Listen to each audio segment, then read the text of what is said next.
log entry, the ketch Scarlet Queen, Philip Carney, master. Position 119 degrees 12 minutes east, 21 degrees 7 minutes north.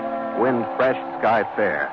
Remarks: departed port of Swatow, China, 9 a.m. after a bout with Avila, the Portuguese. Reason for bout: the story of the 8 historic periods.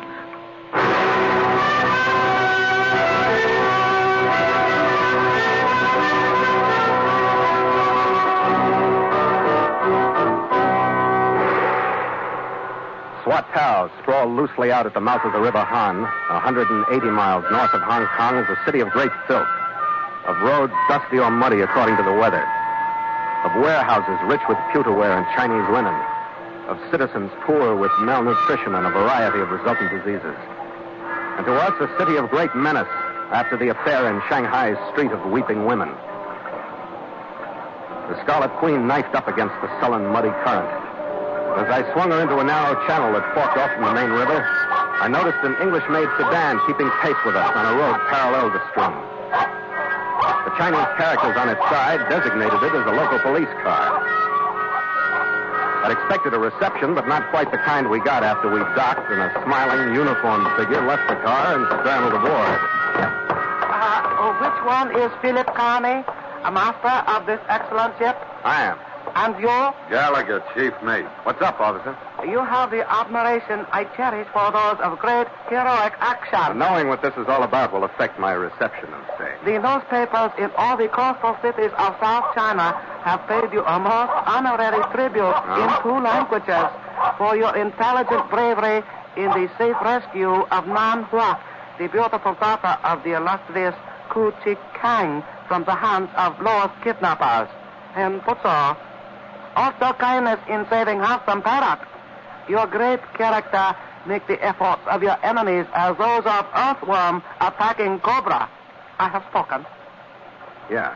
Thanks very much, Charlie. It is Swatow's honor to give you gracious welcome. Yeah. It is order from highest office of humble Swatow police that you remain in protective custody. Wait a minute. In order that we may better fend from your admired persons the blows from any avenger. Oh, well, we can take care of ourselves. It is understood.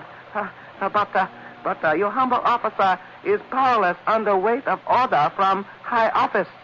You will come. Fishing, hunting, racing. 2 more uniformed figures jumped out of the car at his shouted orders, and Nan Hua, Gallagher, and I were hustled off the Queen and jammed into the rear seat of the sedan. A minute later, I asked our smiling officer a question. He was in the front seat. And when he turned around to answer it, he was holding an automatic on us. That's when the custody dropped any appearance of being protective.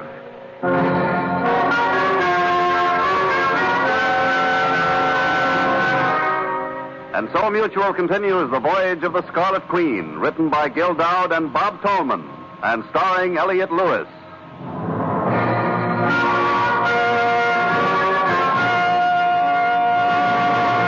The Scarlet Queen, proudest ship to plow the seas, bound for uncharted adventure. Every week a complete entry in the log, and every week a league further in the strange voyage of the Scarlet Queen.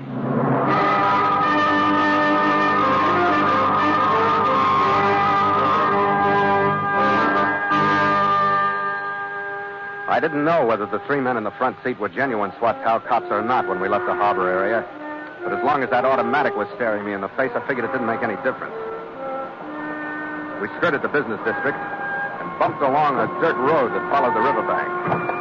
About 5 miles out of town, we pulled up in front of a lonely 2-story building that looked like it had once been an inn. Our guards pulled us out of the car, frisked us, and shoved us into the building. The room was fitted out with rickety furniture and 2 men. One of them was a heavy-set, swarthy Latin. The other was Nan Hua's Shanghai kidnapper, Colonel Smythe Forrester. Come in. I trust you all had a pleasant sail down from Shanghai. Oh, come now, don't be of faint heart. There are accommodations for all. Sit down, we'll have a chat. I've heard you talk before. I didn't like it. Oh, it's water under the bridge, Captain. Come, Nanhua, be seated. I will stay here. Oh, relax, Nanhua. Go ahead, sit down. There you are, my dear. You may sit close under the protecting arm of your gallant captain. Mr. Gallagher? I can find my own, you. Now then, may I present one of my associates, Mr. Avila. Mr. Avila has journeyed up from Hong Kong. I am most happy to be here. All right, that makes us all great friends. It's a charming circle. What do we do with it? Come off it, Captain. And now, Captain Carney, I can make known to you the splendid news that is the subject as well as the cause of this meeting. Nanhua, this should please you particularly. Your father is well and in no danger. You lie. Where is my father? Oh, I understand your natural inclination toward distrust, my dear. But hear me out. Why don't you get off of your fancy language and say something? Mr. Gallagher, please. The news is this, gentlemen. At this very moment, Mr. Kang and Mr. Constantino are together in Hong Kong, peaceably discussing the common problem, viz., the $10 million prize that has been the basis for the many discomfitures which have befallen all concerned. There now. Is that not a stunning bit of news? I do not believe it. You are lying. Well, then permit me to refer you to Mr. Avila, who has himself just brought me the information. It is true. I saw the two together myself. They are making business together. What's the deal? It is somewhat the same as dividing the value of the treasure. If Mr. Kang will turn over $5 million, Senor Constantino agrees to return this young lady, Nanhua, to her father. And Senor Constantino will save the expense of following you, Captain Carney, over the other half of the world. And at the same time, well, there was always the chance we might lose. Now it is a good gamble from both of the sides. You got a funny idea of gambling. Yeah, I'll bet you're a real plunger in a game of stud. Talk how you like. Call it investment. Senor Constantino is paid $5 million. And he promises to forget all about the treasure. You mean he leaves Kang and the Scarlet Queen alone from now on, huh? Yeah, that is right. And we're supposed to swallow this, huh? I do not believe it. My dear girl, I ask you only to contemplate your immediate situation. If there were not clear horizons ahead for us all, would we be gathered thus in such amicable discussion?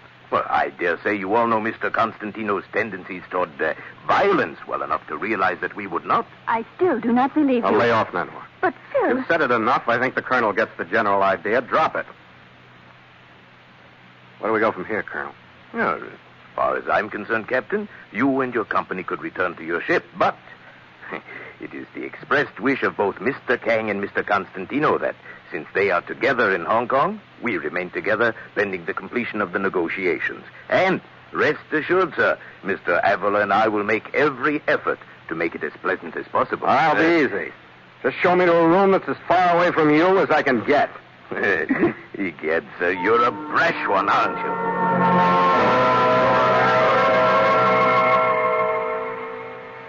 He was a tough one to insult, but it made me feel better anyway. They had very definite ideas about what would make my stay pleasant. One was that I needed company. Not Gallagher, but beautiful Oriental company. Nanhua. Another was that I needed a room locked from the outside, but furnished for relaxation with just such company, including a bamboo bar stocked with an array of liquor perfectly suited for relaxing in just such a room with just such company. The only thing wrong with their ideas was that I had my own.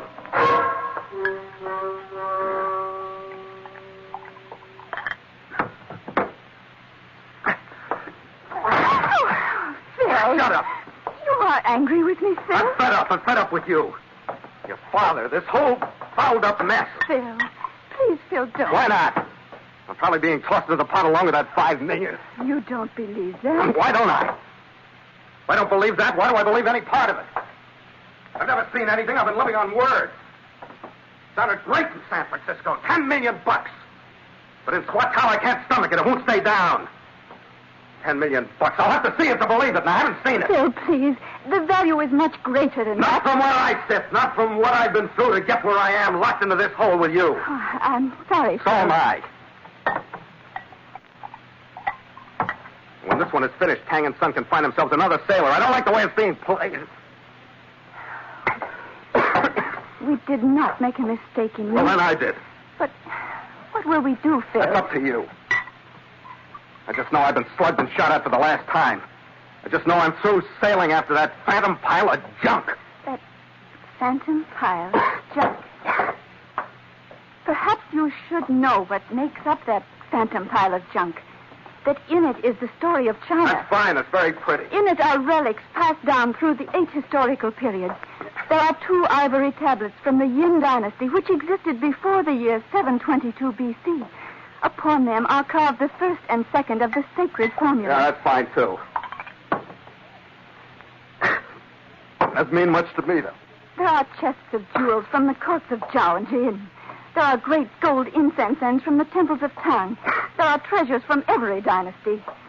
Phil, what my father is attempting to recover for our country cannot be measured in terms of money or even in terms of life and death. Perhaps if you would stop thinking of it as merely $10 million. I don't think of anything except that I'm fed up. Then of course it is better that you do not go on with us. I'll get you out of here and start to Hong Kong or Shanghai or any place you want to go, but that's all. You can find somebody else to dig up the story of China.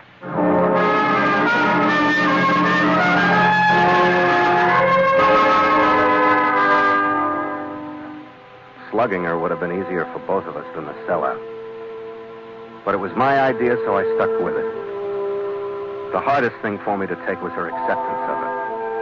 The cool dignity that crept over her. And the inbred pride that, like the Yin tablets with the sacred formulas, had been passed down through the 8 historical periods. But it worked. 2 silent, uncomfortable hours after dark, the door was opened slightly, and a familiar, smiling face looked in. Oh, most admirable Captain Carter. What do you want, laughing boy?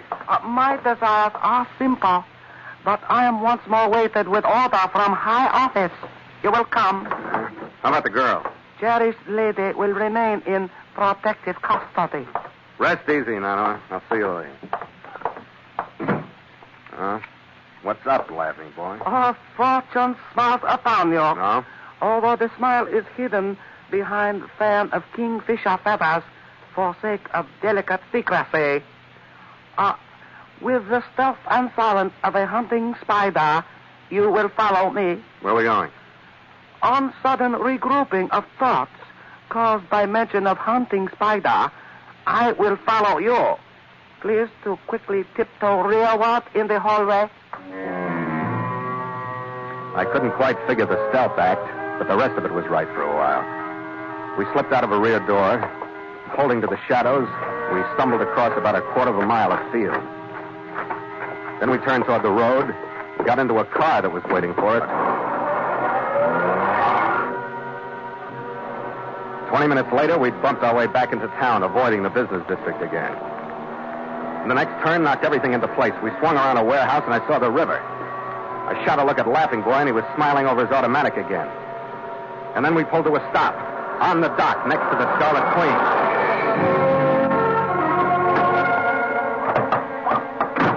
What's this? A sudden sight of ship brings great joy to loyal captain. Please to journey aboard. Where's my crew? Surrounded by most healthful conditions and honest guards in nearby warehouse. Any of them hurt? No. They are most cooperative crew in face of many weapons. Even handsome parrot was picture of calmness. Please to remain unexcited and in the cabin, knowing that I will prevent intrusion. Come in, Captain Carney. What are you doing on my ship, Avila? I wanted to talk to you. There are plenty of places to talk. Yes, but none so good as this. In the city, there are too many who watch and too many who listen. This meeting between you and me would not be good for them. I don't think much of it myself. You and I are men who are led by similar things, Captain. I think, too, we are pushed around by the same things. I wish you would sit down with me as a friend. I hope you know what you mean. I don't. I think you and I, we could be a great team. How do you figure that? You've been checking my references or something? I have stayed alive for 31 years because I know men. Why don't you try making sense, Avila?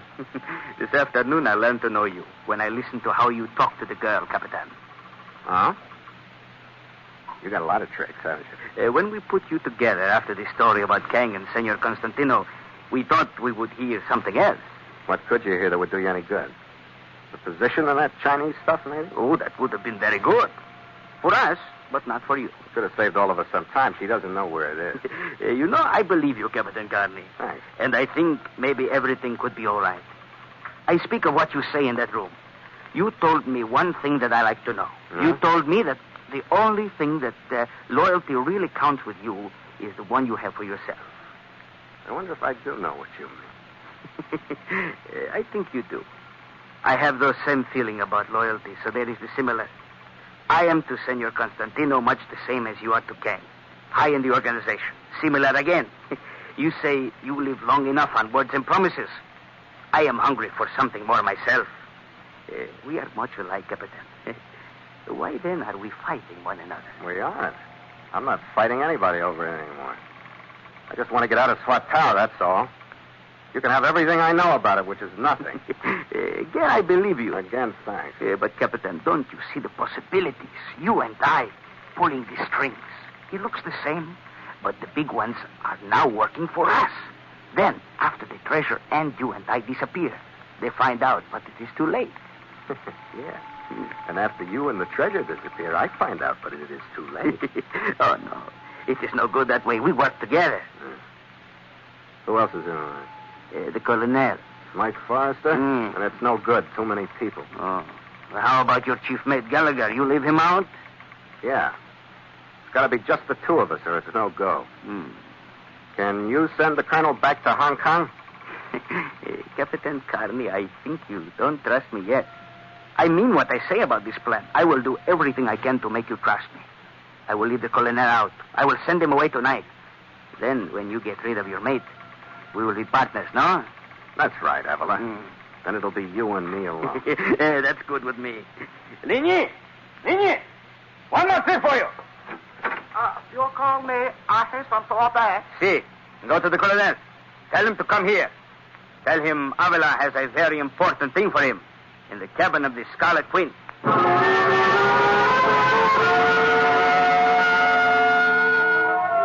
So far, I figured I'd done pretty well with what I had to work with in Swat Tower. At least I'd had the right instinct about their friendly approach and their wild lie about Kang and Constantino. And my sellout act with Nanhua had the reaction I halfway expected anyway. But finding Avila on the Queen and alone instead of with the Colonel was something that didn't quite fit. It fell into place an hour later. The car got back. And we heard the Colonel coming aboard. This is big test, Capitan. This is the first thing we do together. That's right, Avila. Well, I presume we've met with success enough. Avila. Hey, what's the game, Avila? Hey, put down that weapon, sir. The Capitan, he says I must send you away. Avila. Get here! Have you gone nuts? No, you like it, don't you? The big test, Capitan. I do this bad thing only to show you you can trust me. Now, you show me how I can trust you. Ligny! One more trip. This time you bring the chief mate, Mr. Gallagher.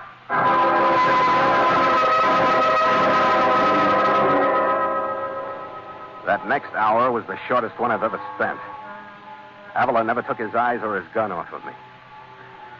Toward the end of it, he pulled a chair into the center of the cabin, facing the door, gestured me into it. Then he pulled another one up behind me and sat down with the muzzle of his gun resting against my spine. Then he handed me my own automatic. By that time, we'd stopped talking. We just sat there, waiting for the sound of Red's feet on the deck above.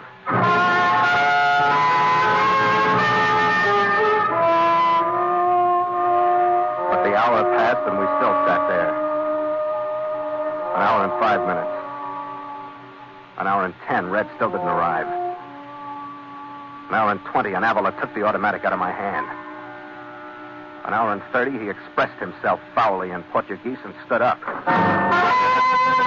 How many men did you send after him? I don't think you did. The men were enough. Yeah, maybe, but they didn't come back, did they? And that is very bad for you, Capitan. I think maybe there was a trick. I think maybe it started from you. You're crazy. You've been dealing this game. How could I pull anything? Use your head. Wait. Let's go. Listen. Come.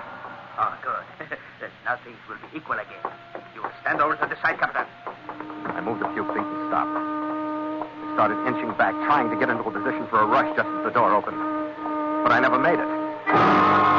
It wasn't Avila that stopped me. It wasn't that I was too late. It was the voice from the deck. It was the laughing boy. Mr. Avila! And he was alone. Mr. Avila! We are troubled with bad fortune. What happened? The certain one, Gallagher. He is made from the certain parts of 9 devils. What happened? My face is gone. In spite of the extreme heaviness of your orders, we could not bring him to the ship alive. What'd you do to him? Is he hurt? Not unless he has fallen from his great height. He is flying in the wings of intoxication. Stupid fool! Get back to the car. Go ahead, Captain. Follow him. Yeah. With luck, maybe he's left a drink for us.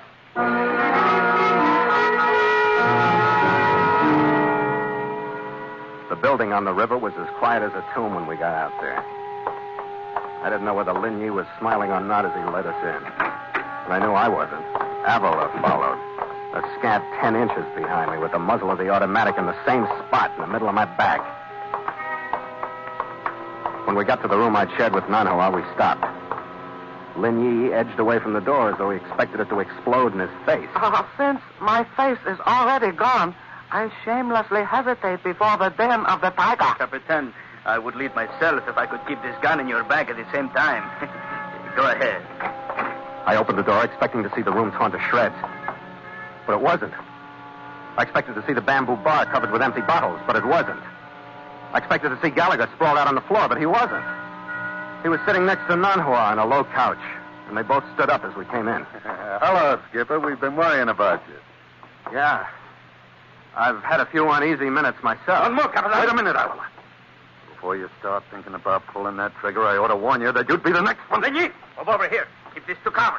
Please to accept a refusal, having found higher personage who has more weighty order. You'll lose your skin for this. Most unfortunate words have been spoken. Now rapid steps must be taken to save skin.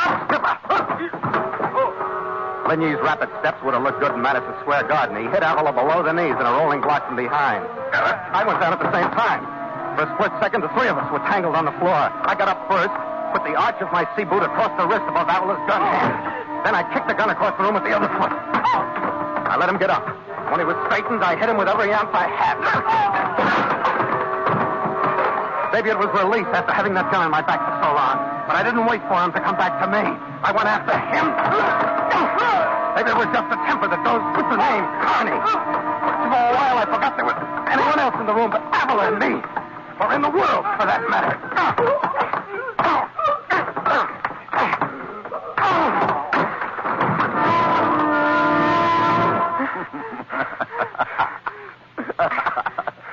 You need any help, Skipper? Shut up. Oh, gallant Captain, you have the admiration I cherish for those of great heroic action. Shut up! Calm down, Skipper. You got it out of your system, haven't you? Yeah. I guess we can go now, huh? Yeah, I guess so. Nanhua. I guess you understand that sellout act I handed you, don't you? Yes, Phil, I understand now. Shall I apologize for believing you? No. It's a good thing you did. It wouldn't have worked if you hadn't. And you, laughing boy. Oh, admirable, never laughing Captain. I'm surprised at you. You know, you double-crossed with the best of them. Oh, no. Yeah?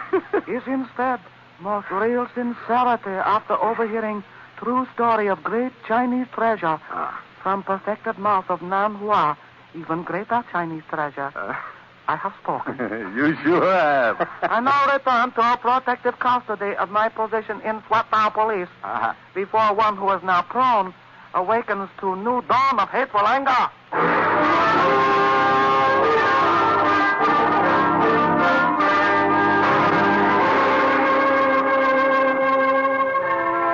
By 8 the next morning, after I'd apologized for the 12th time for my sellout act and explained for the 13th time that I knew Kang wasn't in Hong Kong selling out to Constantino, we got Nanhua Space on Air Cafe to Shanghai. I freed my crew with the help of Laughing Boy and gave him the handsome parrot as a parting gesture. And an hour later, we coasted out of the River Han into the deep rolling water of the South China Sea, and the trades whistling up from the lower latitudes. Stand by to make sail!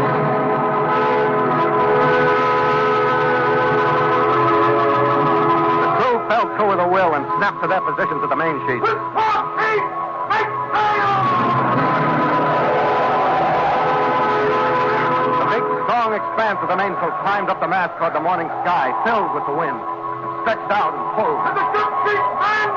Firmly now!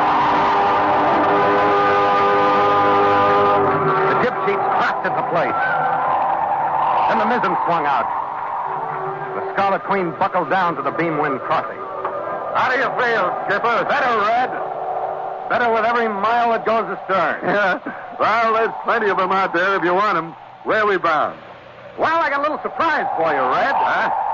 Kang told me that if we ever ran into a stone wall like Swatow, we would head east. Well, fine. Let's take a little cruise someplace, just for a change. Shall we, Skipper? Huh? Where'd you like to go, Red? Brooklyn. That's a little too east. Would you settle for Manila? Hey, you really mean it? Sure. I've said it to myself. I'll say it to you, Yeah? You're the most understanding skipper I've ever sailed under. Why, sure. I even take a little nip on watch once in a while, when my mate gets around to offering it. That's easy. Drink, Skipper. That's better. After you, mate. After you.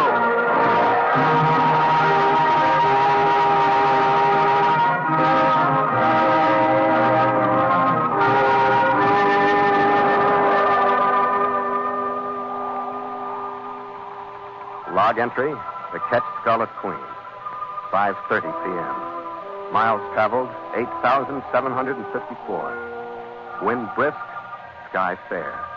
Sea cresting, mainsail and mizzen reefed. Ship secure for night. Signed, Philip Carney, Master.